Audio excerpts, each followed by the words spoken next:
Let's get you caught up with the SportsCentre update. Connor McDavid will play in Canada's second pre-tournament game against Sweden on Sunday. It'll be his first game action since breaking his hand back on November the 11th. Canada did not hold a full practice on Saturday, but early indications are that McDavid could play with Curtis Lazar.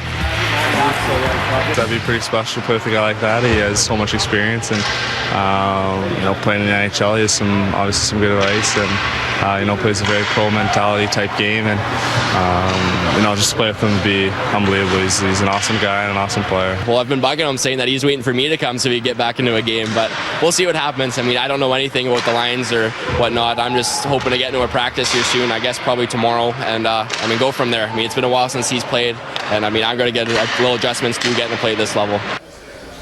Hey folks, I'm Bill Karim inside the SportsCentre newsroom. We'll get you to overtime in just a few moments. The World Juniors just 6 days away now. And one of the great things about the World Juniors is getting to know the players. Here's a good story for you. Joe Hicketts was passed over by every team in last year's NHL draft.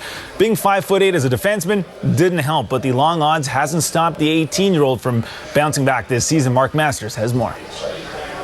Growing up, you always watch this tournament, and with one day you have dreams of playing in it, and now that dreams become a reality. But Joe Hicketts readily admits he did not expect the dream to come true this year. It was always that question whether it was possible, and obviously size was kind of the biggest factor earlier. In my 16, 17-year-old years, but, with getting injured last year and missing, that extended period of time, and then getting passed over in the draft, I didn't think this year was going to be an option for World Junior. Well, I mean, he's a small little guy, but, people maybe underestimate him. He's shifty out there. He's crafty with the puck. A torn tendon in his arm limited Hicketts' production last season.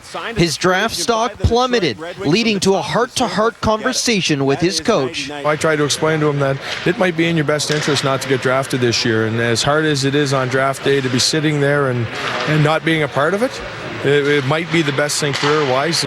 But did Hicketts really believe what his coach was selling?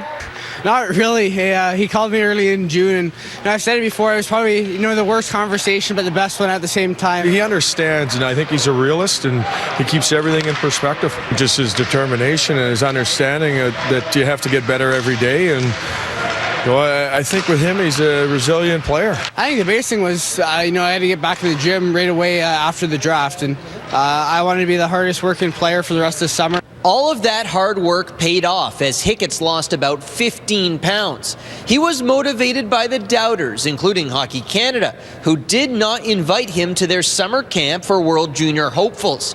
And Coach Lowry, by the way, he ended up being right, because shortly after Hicketts was passed over in the draft, the Detroit Red Wings came calling.